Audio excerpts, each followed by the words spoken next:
Role-playing games allow us to live out our greatest fantasies. We can slay dragons, become space gods, and save or destroy the universe at our whims. But who cares about any of that bullshit when you can have imaginary sex? It's the history of RPGs, powered by Summoner's War.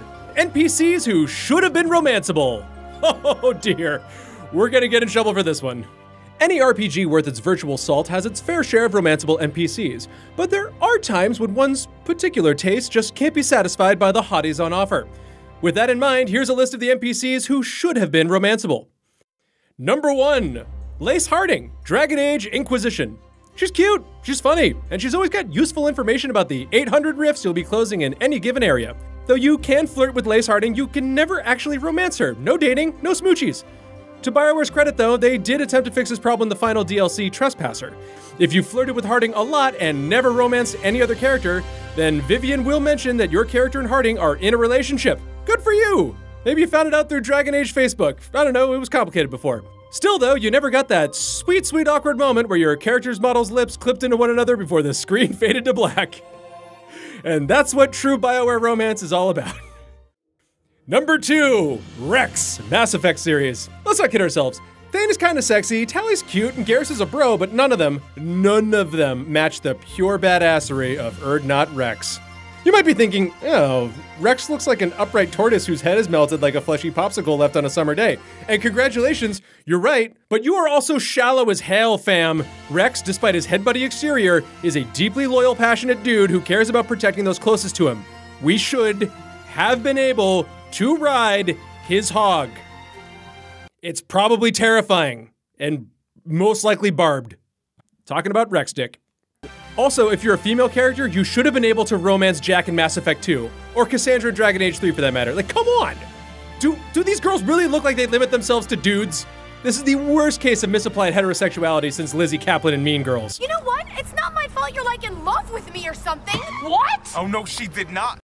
Number 3, Durand, Summoner's War. 1 part Captain Kirk, 2 parts Prince Harry when he was single, and a splash of dashing daring do. Durand is your buddy and borderline frenemy who throws you into most of the conflicts you face in Summoner's War. Durand and the others imply that the 2 of you go way back. Actually, Durand does mention that the 2 of you went on a mountain getaway at some point in the past, so maybe the romancing already happened. Number 4, Ceres and Crate, Witcher 3.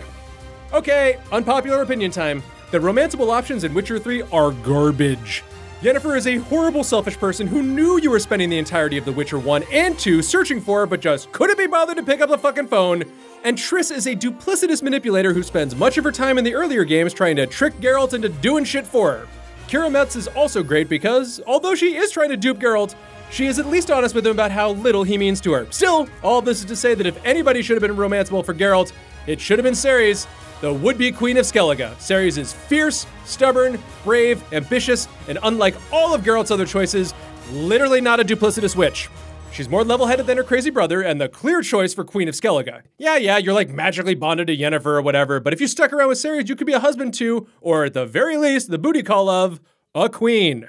Number 5, Prompto from Final Fantasy 15. A good boy who's so twinky, hostess should sell boxes full of him. He's shy, he's spry, he's friendly, and you know he's gotta be good at cuddling. Actually, Gladiolus, or Gladdy Daddy as he's often referred to in the fandom, should also be romanceable for exactly the opposite reasons as Prompto. He's number 6. Actually, so should Ignis. Number 7.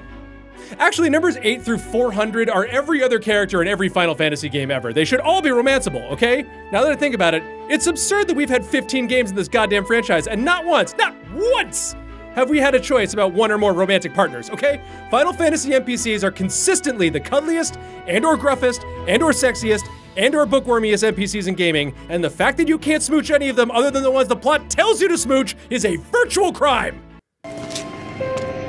It's time. That's our list of hot, sexy NPCs who should have been romanceable, but you can't do it. Which NPCs in RPGs did you have a crush on? Leave a comment, and don't feel shame, because we're all in this together. Also, how many of you have pictured Rex naked? Too many at this point, and if you didn't, you just did.